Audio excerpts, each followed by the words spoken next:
Good afternoon, and thank you to everyone for joining us this afternoon. My name is South Dakota Representative Taylor Rayfelt, and I'm the co-chair of the Council of State Governments Midwestern Legislative Conference Health and Human Services Committee. I will be helping lead and moderate this webinar with the assistance of the other two officers of our MLC Health and Human Services Committee, Illinois Representative Anna Moeller, who is our committee co-chair, and Iowa Representative Brett Barker, who is our committee vice chair. Our Midwestern Legislative Conference Health and Human Services Committee is a bipartisan, binational group of state legislators from across the Midwestern region. Committee members are appointed by legislative appointing authorities in their states or by leaders of CSG's Midwestern Legislative Conference. Our committee most recently met in person in July as part of the Midwestern Legislative Conference annual meeting in Saskatchewan. I want to acknowledge the work of Representative Barker in leading our work and our sessions at that meeting. Thank you, Representative Barker. Our committee is pleased to be partnering with the CSG Justice Center on this webinar for state legislators, legislative staff, and other state leaders. As many of you know, the CSG Justice Center provides invaluable research and technical assistance to states looking to improve their justice systems through the implementation of evidence-based policy approaches that improve public safety, reduce costs, strengthen communities, and improve outcomes.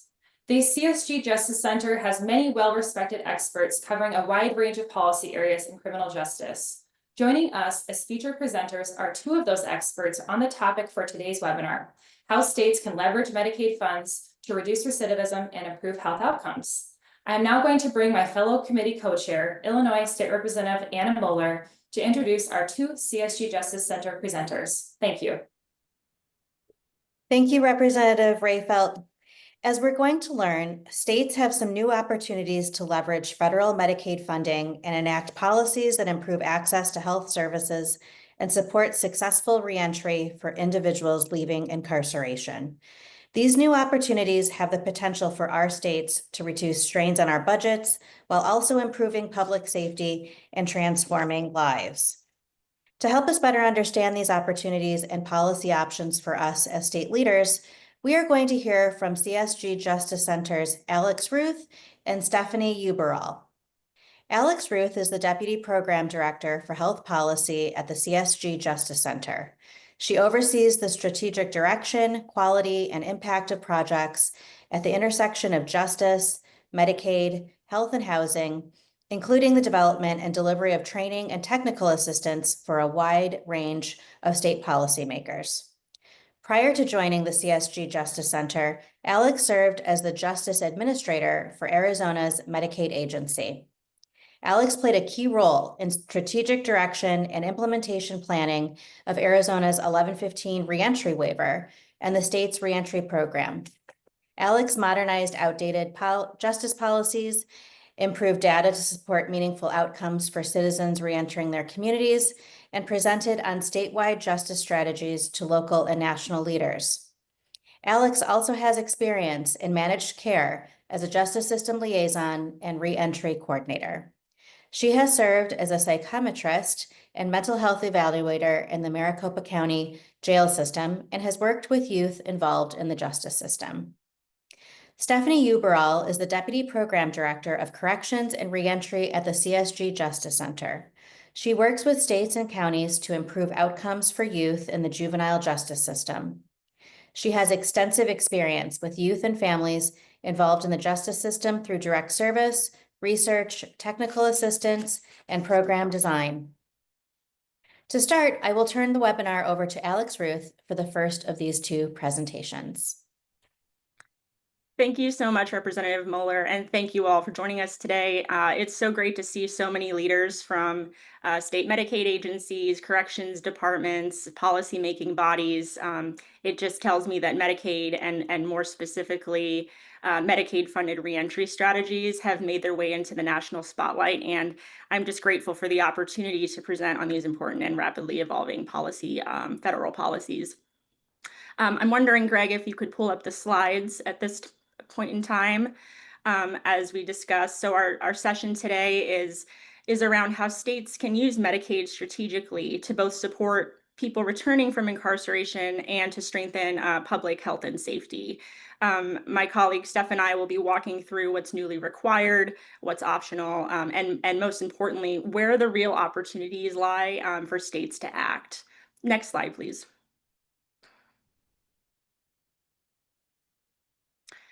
As a reminder for those in the room who may not know, we are the CSG Justice Center. We are a national nonprofit, nonpartisan organization that combines the power of a membership association serving state officials in all three branches of government with policy and research expertise to develop strategies that increase public safety and strengthen communities. Next slide, please.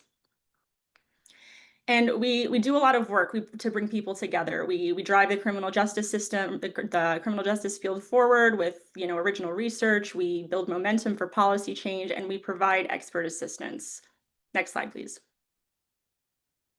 This is just a reminder of who we are, and since we've already been introduced, we can head to the next slide. But just want to point out that we've got 3 incredible representatives on the line that should be able to help us moderate. So thanks so much to the team for making this happen.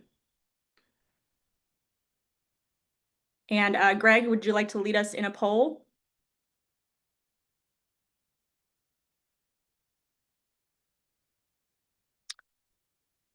So this is just 4 questions, just to learn more about you and the ongoing support that would be useful to your organization. You do have to scroll down just a little to capture all of the items, but once we have some responses, we'll go ahead and move forward with the presentation.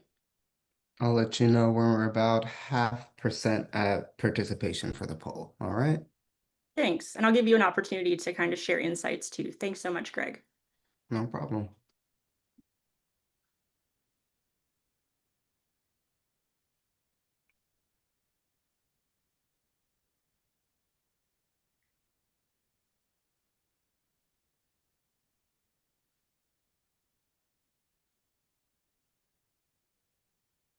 All right. Poll numbers are increasing, nearing half.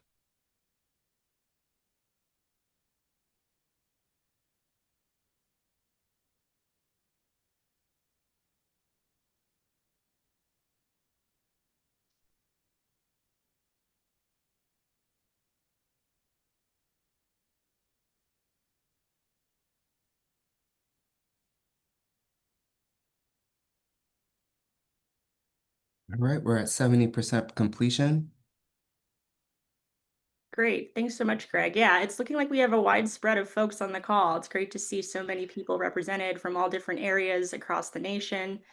It's looking like technical assistance and partnerships are what we're most interested in, as well as strategies for sustainable financing. So this is all great. This is not only going to help me with this presentation, but also in the future to figure out how we can continue to support you all.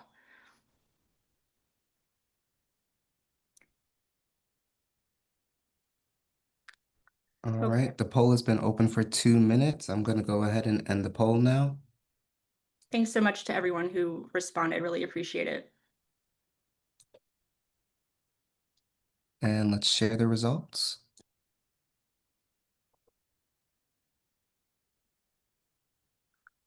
All right, can everyone see the results?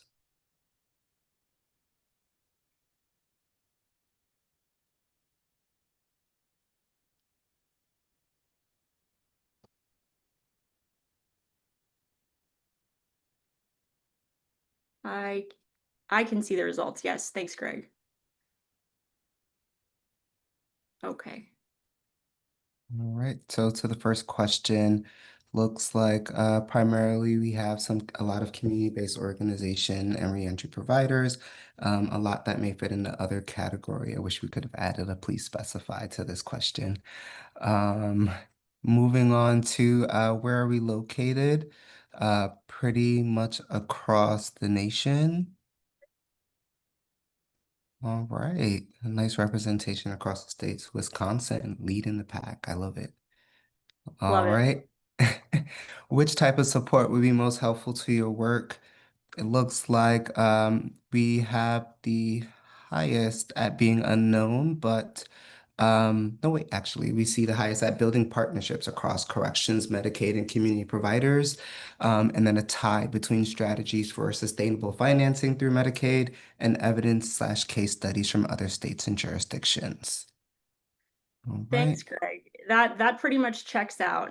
That's what we're hearing field wide. I'm really glad to hear that you know, so many of you are looking for opportunities to, continue to make connections. And I'm really hoping that this presentation helps demystify a few of the more complicated policy implications. And with that, we can go to the next slide, Greg. Thanks so much. So first, we'll start with just a high-level overview. Today, we're going to be looking at how recent federal changes are reshaping Medicaid's role in reentry and what that means for both youth and young adults and how states can respond. We're going to close by highlighting practical steps, including the roles that legislators and agency leaders can play in making these opportunities functional. And you will have time at the end for some Q&A, so please feel free to continue dropping those questions into the chat as we go along. My colleagues are behind the scenes. They're going to help me at the end with the questions, so we really want to know what questions you have so that we can answer them. Next slide, please. So Medicaid changes are redefining reentry. As I alluded to in my opening comments, the new federal legislation that's coming through is really making changes to Medicaid. So this started in late 2022 around Medicaid and reentry reforms, and then legislation passed this summer, HR 1 or the One Big Beautiful Bill Act, has put Medicaid firmly in the spotlight. So these changes highlight both the new and mandatory requirements, which all states must meet, and optional opportunities where states can innovate. There's understandable concern about whether HR 1 disrupts the implementation work that's already underway because some of these federal changes that I'll be going into in a few minutes occurred prior to the bill being signed into law. So it's understandable that this is a concern for folks, especially for reentry waiver states. And again, I'll go into that further. But the short answer is these services still remain viable and time sensitive. That's the important part. While HR 1 may create new considerations for Medicaid leaders around work requirements and other policy shifts, states can and should continue moving forward. For legislators, this could mean helping to shape policy environment that makes waiver implementation possible. For state health and corrections leaders, it could mean building and strengthening cross-agency partnerships to ensure all are understanding each other's language. Medicaid tends to be the topic where folks kind of glaze over, or maybe they don't understand it. And so really just having that mutual understanding across systems. But taken together, this is a pivotal moment where Medicaid can keep youth and adults connected to healthcare services on both sides of the justice spectrum, not just post-release. It can help reduce recidivism by making sure treatment isn't interrupted, and it can strengthen alignment between health and public safety priorities, which ultimately helps manage these budgets and outcomes. So I want to just keep that in mind. Next slide, please. For a little bit of background and context, individuals in correctional settings have significant healthcare needs. The health needs inside of correctional settings are far higher than in the general population, and this is true across youth and adults. For example, over 70% of youth in the juvenile justice system have a diagnosable mental health condition.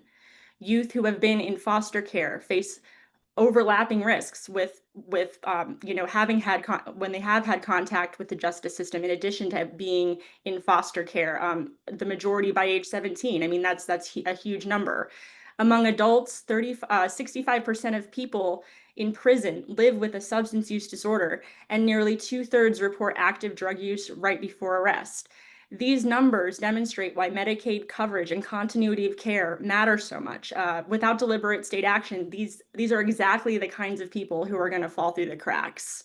I hope if you take away nothing else from this webinar, you'll come to understand that investing in coverage and care at reentry is not about creating something brand new. It's about meeting an already overwhelming, more well-documented need for a marginalized population. Next slide, please. So the reentry challenge. Historically, Medicaid could not be used inside of a correctional setting because of what's called the inmate exclusion policy. So this meant that people who were consistently left custody with no active connection to care, no appointments lined up, no access to medication, and no health insurance documents in hand. This gap is especially harmful for youth in the juvenile justice system or for youth in adult facilities who can quickly lose the progress in treatment without a warm handoff. So states have varied widely in how quickly they restore Medicaid after release. I know some states, including the great state of Arizona, where I'm located out of, it's a pretty quick process, but that's not the case across the nation. And so leaving people uninsured during this critical window is really a problem. Successful reentry requires strong partnerships between corrections, Medicaid agencies, and community providers. And we've seen that Medicaid changes are creating these new possibilities, but also that people leaving custody have some of the highest unmet healthcare needs.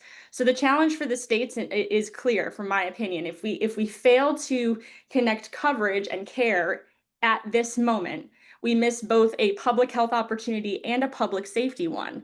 And I want to take a closer look now at what those misconnections cost us now. Next slide, please. So by law, correctional systems must provide health care to people in custody, but how well that care is delivered varies dramatically across facilities and states. On average, it costs $34,000 each year to hold a person in jail. Again, that's an average. I've seen lower numbers, 19, 20,000, up to, $200,000 a year. It just varies so widely, but that's the average. And $33,000 a year is being spent per person in a state prison. This represents taxpayer dollars, which are already being spent.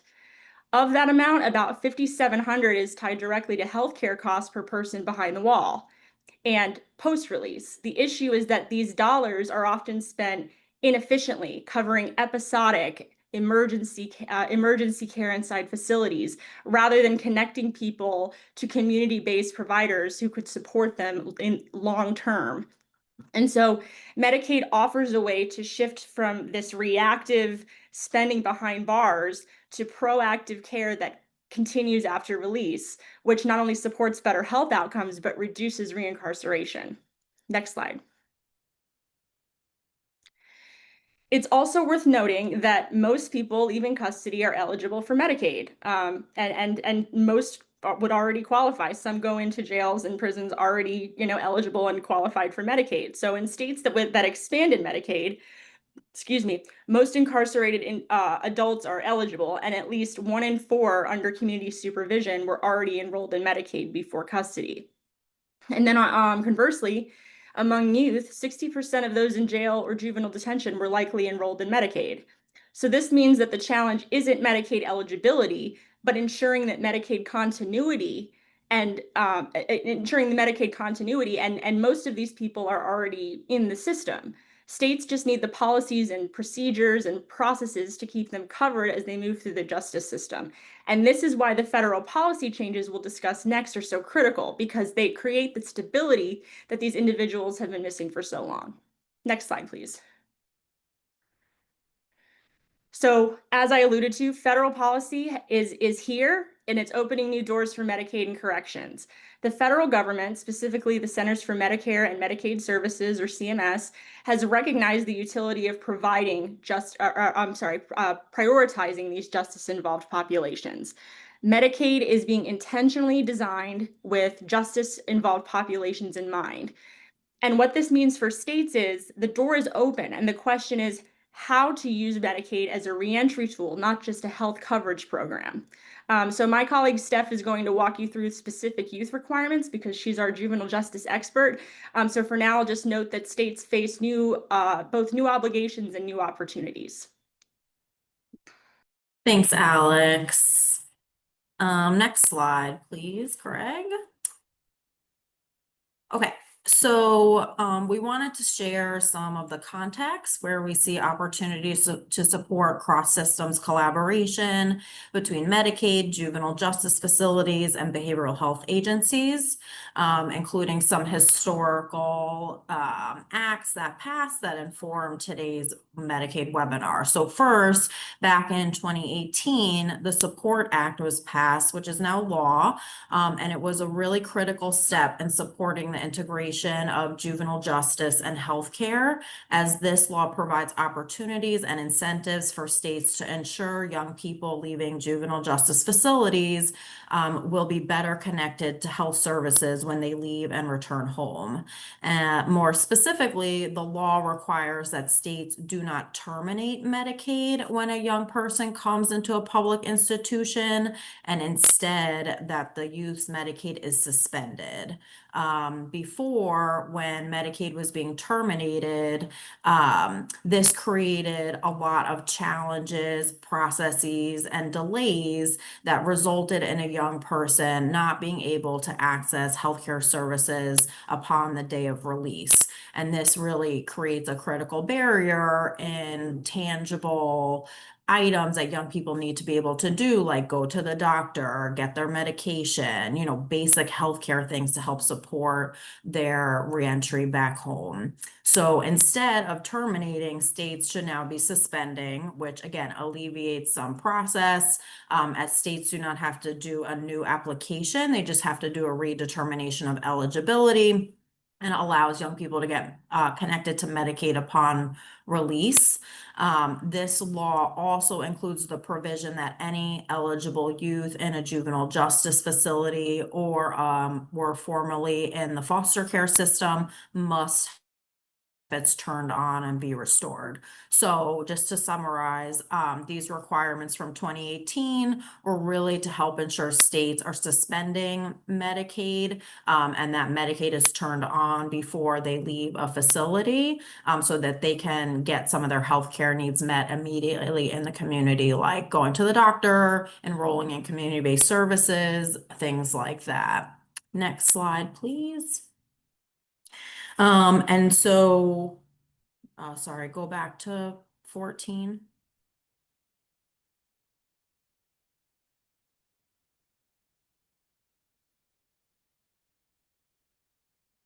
Perfect. Thanks. Great. Okay. So there was another round of legislation with the Omnibus Bill of 2022, where this bill passed and included new incentives for healthcare systems to serve young people in juvenile justice facilities. So this legislation states that in 2025, which is our current year, there are new mandates for state Medicaid and CHIP programs to require screening, referrals, and case management for eligible youth in juvenile justice facilities. Specifically, this includes turning Medicaid back on 30 days prior to release, so while the young person is still in the facility, to allow for these screenings and connections to care in the community. Earlier we heard how difficult it is to provide any Medicaid services and facilities because there's no pay source.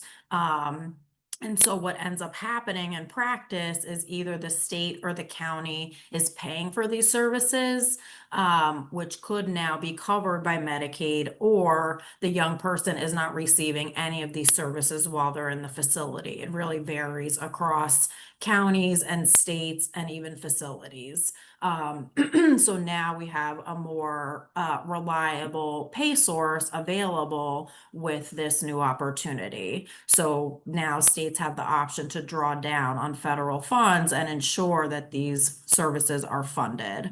So this provision includes restoring Medicaid 30 days prior to release to be able to conduct these screenings. And this specific screening, the EPSDT on the screen here, the Medicaid Early and Periodic Screening, is a benefit in all Medicaid programs. And so it's really also important to identify behavioral health needs and other developmental needs. And this can be used as a lever to connect young people to services before they leave a facility. And in addition to turning it on before, there's also a requirement to ensure that Medicaid stays on 30 days post-release to cover targeted case management, including referrals to care. So the overarching purpose of this bill is really trying to amend the inmate exclusion policy that made it difficult to get reimbursement funding while a young person is inside a facility.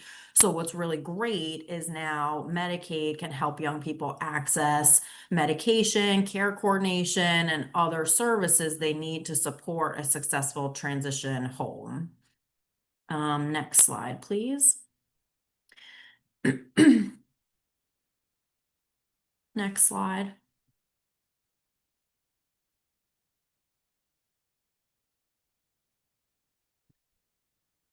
Oh, so sorry about that. My computer is lagging. So reflecting on this omnibus legislation, we wanted to highlight an important option for states. So this option is that states may exercise the opportunity to provide coverage for youth predisposition. And predisposition is like pre-sentencing in the adult world. And so this is really an effort to target detention facilities, which is usually a short-term stay. Most young people stay in detention anywhere from 24 hours to less than a month.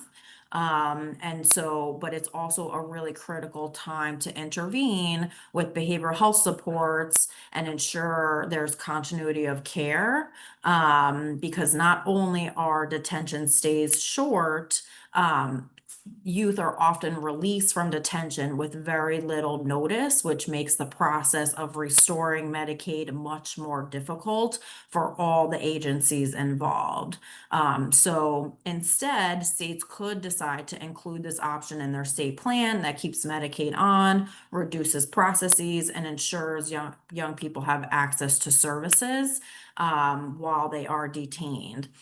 And this is really important as many young people in detention have behavioral health needs, with some of the states we're working with showing as high as 85% of young people that are detained have a mental health or substance use need. And given the audience of today, especially our legislators, this is something that you might be able to explore in your state around what could you potentially legislate to promote the uptake of this option. Right now, I believe we only have one state that included this option in their state plan. So exploring whether you have ability to pass legislation to include this option, conduct a study to understand the issue further, or require ongoing reporting around data of youth in detention with behavioral health needs. Next slide, please. So in addition to reentry planning and processes, I wanted to highlight two key areas that states should also consider when thinking about their juvenile justice population and Medicaid. So right now, we are currently working on this kind of effort with 6 states across the country through our Collaborating for Youth and Public Safety initiative, which is a cross-systems initiative focused on improving service outcomes for youth, whether they are involved in the justice system or at risk of justice involvement.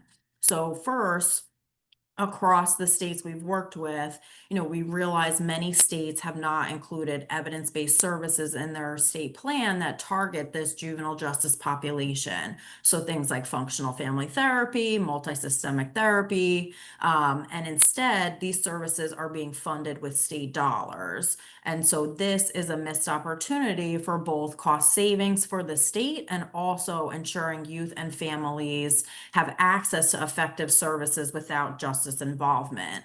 Because when these services are funded by the state, they usually flow through a justice agency, which then translates into young people can only access these services if they are justice involved. So what ends up happening in practice is kids enter the justice system in order to get services. And we really want to be able to serve young people in the community without justice involvement if it is not a public safety issue. And the second thing here is that we hear from states, again, across the country, is that there's a significant workforce issue, especially among service providers. And one way to address this gap is to ensure that Medicaid state plans include tiered staffing models that can be reimbursed for peers, community health workers, family advocates. These roles not only work to fill gaps in capacity, but these positions are also really critical in supporting young people and families in, navigating complex systems, and having the ability to practice and implement new skills in a meaningful way. So those are just two additional things I wanted folks to begin to think about as we're having this conversation about juvenile justice and Medicaid. Next slide, please. And so these requirements are also true for youth and adult facilities, and I'm going to let Alex take it from here. Thanks so much, Steph. There was a question that came through in the chat asking this very question. One group that's important not to lose sight of are the young adults who are housed in adult facilities. Federal requirements do still apply for young people in adult facilities because of the age threshold that we discussed earlier, up to age 21 or up to age 26 for former foster youth. So some jails are already working on this by flagging intake records to identify eligible young people, coordinating with Medicaid agencies to get coverage processes moving, connecting to juvenile health or specialized providers, and adjusting housing or programs accordingly so that young people receive those age-appropriate services. And this matters as we move into our discussion about reentry waivers, because even in states without a reentry waiver, because many of these young adults, especially the former foster youth, are already Medicaid eligible, like this is something you still need to be considering. And I did just want to call out, in case it wasn't clear, that the federal government mandated that on 1/1/25, the young people requirements would go live. A nuance to that is that because it's nationwide for youth and because all states have to come into compliance, it's a mandatory requirement. Lots of states have requested extensions from CMS. And so I just want to caveat that while the legislation has been passed, many jails are still implementing this and they're conceptualizing this because of extensions that they've requested. So just wanted to call that out. And so next slide, please. So what is a Medicaid 1115 reentry demonstration waiver? What I want to say is, first, is that there are all different kinds of 1115 waivers that a state agency can apply for. This is a very new initiative around a reentry waiver. So California was the first state to be approved. I believe it was in 2023. It's relatively new. But a reentry waiver is a type of Medicaid demonstration project which allows states to test new approaches that they otherwise couldn't under standard Medicaid rules, because we talked about that inmate exclusion policy earlier. In this context, it means that states can start Medicaid services before release from jail or prison instead of waiting until somebody returns to the community. Waivers give the flexibility to decide which populations to prioritize, how long an individual would be eligible for services pre-release, and which services are more critical. So in short, it's a structured way for states to innovate in the context of reentry with federal approval. Next slide, please. What are the components of a reentry waiver? So states that pursue a waiver, they must meet some core requirements. I told you there's flexibilities, but some core requirements include suspending versus terminating Medicaid coverage during incarceration. Most states are already doing this. I believe there's only 1 or 2 states that are not. So that's become kind of like the new normal for reentry. When a person goes into the justice system, it's suspended versus terminated, allowing Medicaid services to begin 30 to 90 days pre-release. 90 is the upper ceiling for what CMS will approve. 30 days is the minimum. Defining eligible populations and conditions, providing targeted case management that connects people to care and social supports, ensuring access to medication-assisted treatment and continuity of prescription medications, and guaranteeing that full Medicaid benefits are are active from immediately at the point of release. And I do want to call out that because certain states were working on their reentry waiver implementation processes prior to the new HR1 legislation, they're still, because of this, they're already trying to figure out how to adapt and adjust. But there's also an overlap between the juvenile requirements that are now required across all 50 states and reentry waiver requirements. So some states are just trying to streamline that now. And so those are just a few of the components of the reentry waiver. Go ahead, next slide, please. So what do reentry waivers make possible?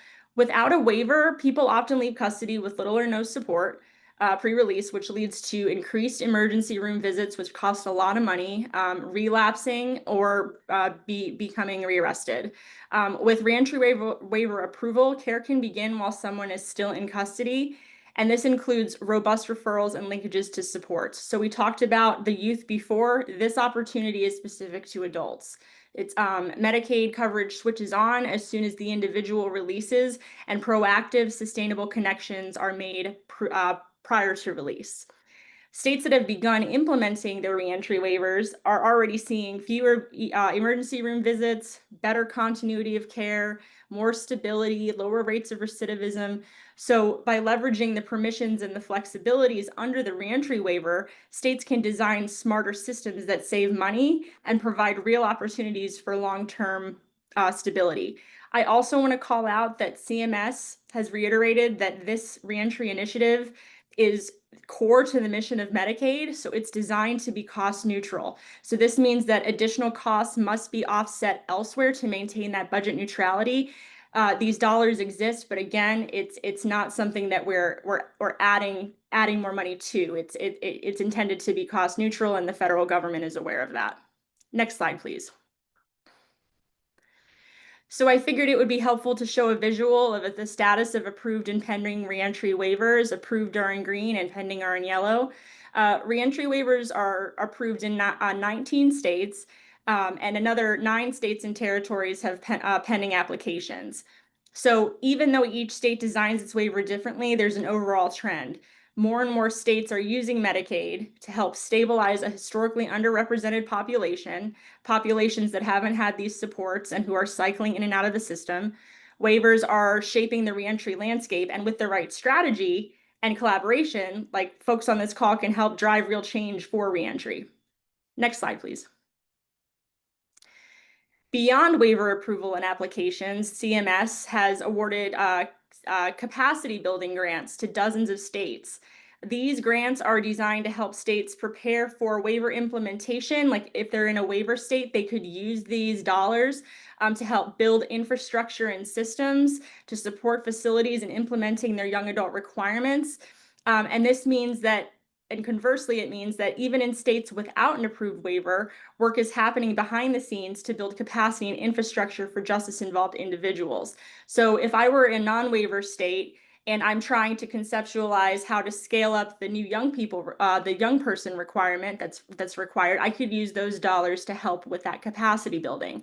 These dollars can also be used in a variety of ways, including partnering with a technical assistance provider to support cross-systems collaboration to build processes and build stronger outcomes, so that the already overwhelmed Medicaid agency and for example, the corrections agency who's trying to move these initiatives forward can have somebody assisting them and making it a little bit easier to conceptualize. Next slide, please. So since we are here alongside CSG Midwest, and shout out to Representative Moeller, I figured I would just highlight the Illinois reentry waiver to demonstrate what's possible right now.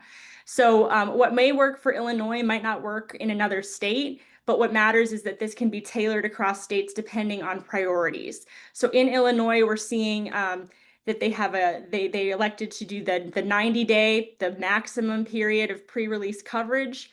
They've elected to prioritize all settings, so not just state prisons versus jails. They're prioritizing state prisons, jails, and youth correctional facilities. And their pre-release case management package has a lot of those minimum requirements, but they're also electing to include medical equipment and supplies and medical additional. That's an additional thing that they elected to do, was prioritize medical equipment at the point of release, because we know that sometimes folks are released from incarceration without that important medical equipment. So that's one example. So legislators and folks on the call who are interested in having these conversations might ask, what approach would make sense for our state? Who should we prioritize? How can we, what services would have the biggest impact? We can see a couple of design decisions in terms of pre-release, population, and services. And so again, just calling out that while certain core requirements are consistent across all states, the state does have the option to tailor it to the needs of their constituents and individuals leaving custody. Next slide, please.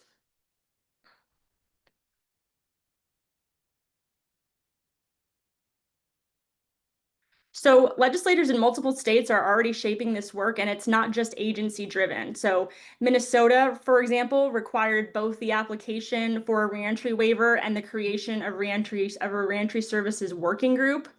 Maine passed legislation directing its health agency to apply for a waiver within 18 months. And sure enough, Maine was just recently, I think the most recent state approved, or not approved, their most recent state to apply for an application, and that application is pending. Nevada required its Department of Health and Human Services to apply for a waiver. So these are just a few examples that demonstrate how legislators are not just observers, but actively setting timelines, setting expectations, and to ensure that states don't miss out on the opportunity. Sometimes legislative action is the catalyst that moves planning from conception or conceptualization into action. But it goes beyond legislators. If you're a state agency and a corrections agency, or if you're a rural jail leader and you don't have these connections yet, let's think of ways to start having these conversations to build the momentum. Next slide. So how can you play a role in leveraging Medicaid? So use your convening power to bring Medicaid and corrections together. Like I said, sometimes it takes legislative action to make that collaboration really stick, and provide budgetary support to ensure agencies have the staff, the infrastructure to manage these new requirements. Really understand your state's process. Some states require legislation before a waiver can be submitted. So knowing the steps and collaborating across agencies in your state really makes a difference. And you can also partner with us. I encourage you after this call to please stay in touch with Steph and I, or with CSG Midwest, because we really, there's a lot of great opportunities to provide the support so that you don't have to think about it. And legislators can champion smarter reentry systems that both save money and improve outcomes, but it requires action now to drive change. Next slide, please. Okay, so to conclude, I hope that I've been able to show, or we've been able to show, that Medicaid isn't just this government-funded healthcare program. It's becoming one of the most important tools that states have to strengthen reentry, reduce recidivism, and manage these costs. And so thank you to CSG Midwest for allowing us to share this opportunity. We're excited for what we can do for states. And with that, I'll turn it back to Representative Barker for Q&A. Thank you so much. Yeah, thank you, Alex and Stephanie. It was a very interesting presentation. I know I was taking notes, and I imagine many of our attendees were as well. My name is Brett Barker. I'm a state representative from Iowa and serve as the vice chair of the Midwestern Legislative Conference Health and Human Services Committee. So with the help of our CSG staff, and then Alex and Stephanie as well, we're going to wade through some of these questions that have been coming in. So if you have a question or comment, please raise your hand or type a question in the chat. We'll try to get through as many of those as we can. So do you have any questions or comments about what we heard, or anything you'd like to share about this topic? And we will go ahead and dive in. Thanks so much.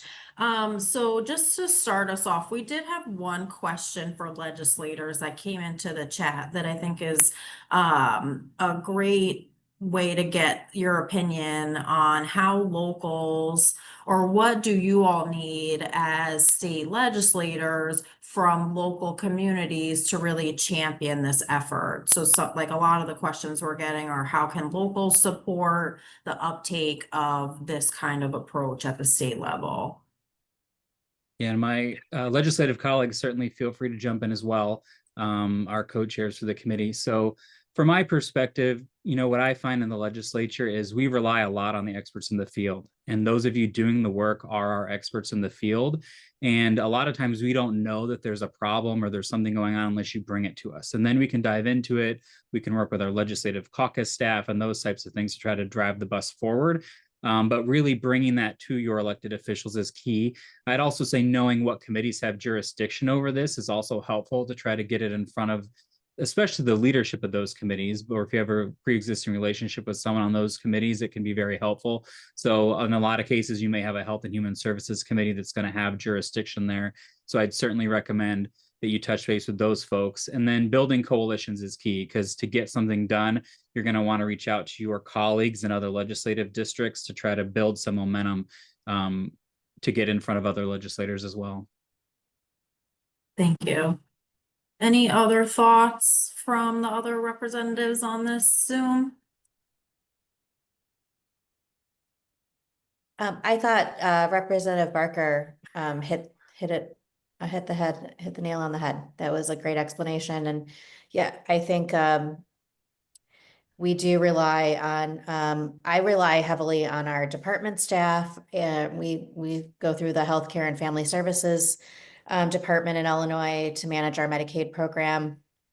And certainly there are experts on Medicaid, but the community-based organizations that implement the programs that are funded play a huge role in helping us understand the needs and gaps that are out there. So maintaining relationships, reaching out, not being afraid to let your legislators know what's going on, I think is really important. Great. So it sounds like organizing, sharing data, communicating the problem and potential solutions up to you all as individuals, and the various relevant committees are some of the key avenues to really raise the issue. I'd say bringing us best practices you may have seen work elsewhere is very helpful. We like to do what I call R&D, rip off and duplicate. So if another state's done it well and we can borrow that, it certainly helps. Yes. And so we, it's not exactly on par with this topic, but we developed a brief a couple of years ago around how states can support locals in implementing crisis care systems. And some of that includes funding mechanisms. So we can share that with the audience, as well as strategies where locals and states work together to really identify funding approaches, which included some data reviews and things like that around cost benefit and things. So I think it's not quite the same, but I think that kind of model might help support both sides of that conversation. Yeah, I can drop that.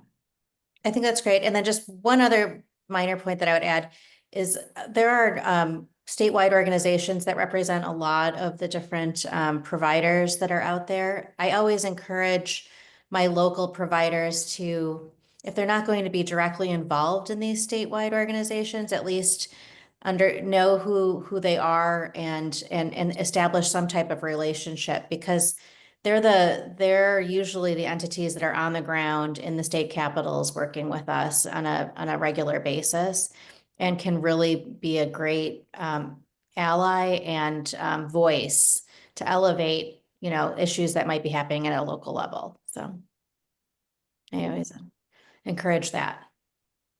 Excellent. Thank you both so much. I know Alex is going through our almost 30 questions. So not sure if there was one or two you wanted to take on and answer for this audience. Sure, happy to do that. And any question I don't get to that hasn't been answered in the presentation, I am certainly happy to follow up. I feel that I answered a few of the questions around, does this apply to juveniles or adults? So we've already gone through that. But one comment that really stood out to me was around who can provide targeted case management.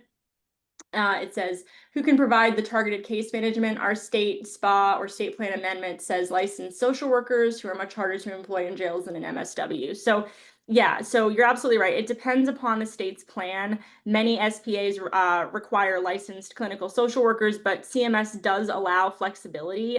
States can propose qualified peers, community health workers, case managers if they demonstrate training and oversight. That's the area where states can negotiate for broader provider types. So if your state plan explicitly says, you know, it has to be a licensed clinician, a licensed social worker, then you could in theory, talk to your Medicaid agency about amending the state plan. But again, it just depends upon the state plan. And then there was a question, before releasing from incarceration, are former incarcerated briefed/taught what services are eligible, what they are eligible for and how to help them? And do they have a mentor or such to help? So practices do vary. Some states and counties use peer navigators, community health workers, case managers to do a warm handoff, but this is uneven nationally. One reason why technical assistance and Medicaid funding are so important. But in the state of Arizona, where I was their reentry coordinator, we leveraged our managed care organizations in a way that they were able to provide to be that liaison between the state Medicaid agency that oversees their work and the community organizations that they connect the member to. So what that would look like in practice would be, I'm a managed care organization who's working with justice involved individuals. I'm contracted by the state to provide these services, and I'm meeting with the individual prior to release, and then I'm able to help make those referrals and get the member connected to care. So it really just depends. Again, a lot of states are still trying to figure out what this is going to look like, what the new restrictions are going to look like. So again, it's just it's kind of to be continued. And as we continue to work with our regional centers to find out more information, we'll make sure that, you know, it gets to you, because we're still learning along with you.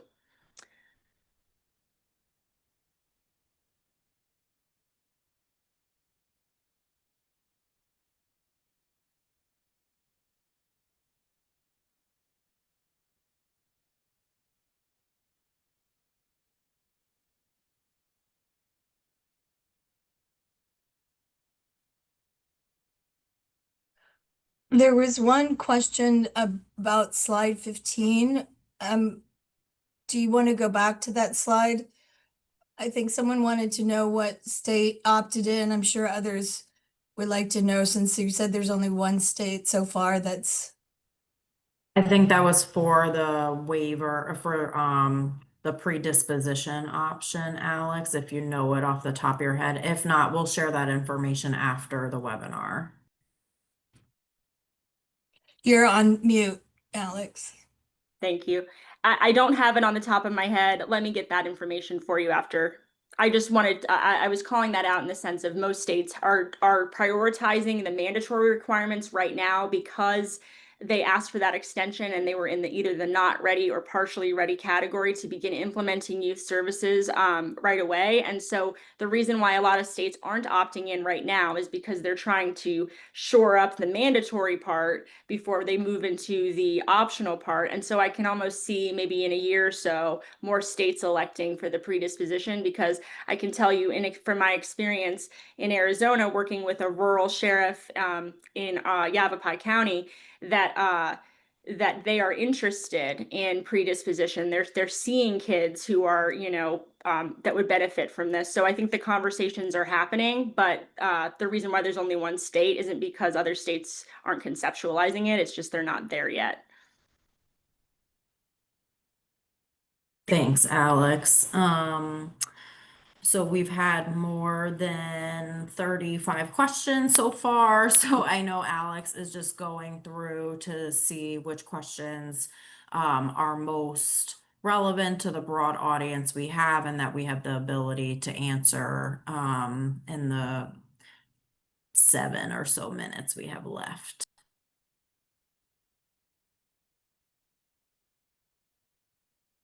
One of the questions was, does the law also include adults to suspend and not terminate? So I will say that almost all states do suspend versus terminate. That's a Medicaid best practice that through the Support Act was the federal government encouraged states to move to this process. But I don't believe that it's a requirement for adult. My point is that most states are not in the termination category. If you are, I don't believe it's a requirement. It's just kind of a best practice that we're moving towards. Let's see. What can what can local governments do to build a case to advocate for waivers? So great question. Local leaders can collect and share their own data and costs of recidivism, ER use, jail churn to show how the health coverage can offset these costs. They can also spotlight stories of people who have stabilized when connected to treatment and housing through coverage. So states like California and Washington, which piloted their early waiver models, saw drops in ER visits and improved continuity of care. So that kind of evidence combined with kind of a unified advocacy from counties and sheriffs makes a strong case to legislators and just is a best practice overall.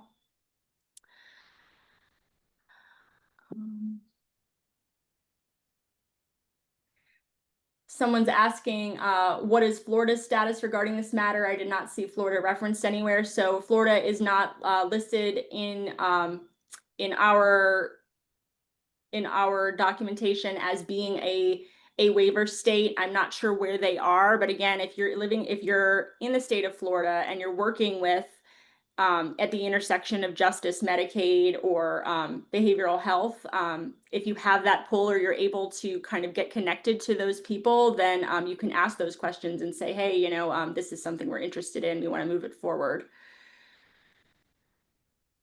And then there was a question about, are reentry waivers currently being reviewed and approved since the transition of executive branch leadership? So what I can answer on that is that approvals can take any number of, there isn't a set time to approve a waiver, for example. So like it could, depending upon a certain state, it could go back and forth with CMS to kind of negotiate the terms. I don't know that there's been much of a change since the new administration took over, but I haven't heard of any new approvals, and the existing 9 pending states that we have they've been pending for some time. And so it really just is between the state Medicaid agency and the federal government there. And I think that's all I'm able to answer right now.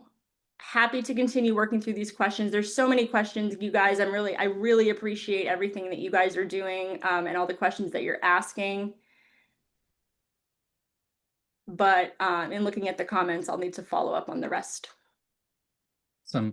Well, thanks again to CSC Justice Center's Alex, Ruth, and Stephanie Uberall for their presentations and insights. We want to bring in our fellow committee member, South Dakota Representative Taylor Rayfelt, once again to help close the webinar and discuss some of the future work being planned by our CSG Midwestern Legislative Conference Health and Human Services Committee.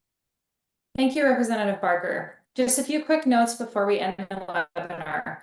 First, resources from this webinar, including a recording and PDFs of the presentations, will soon be made available by the CSG Midwest website and the site's events page for this webinar.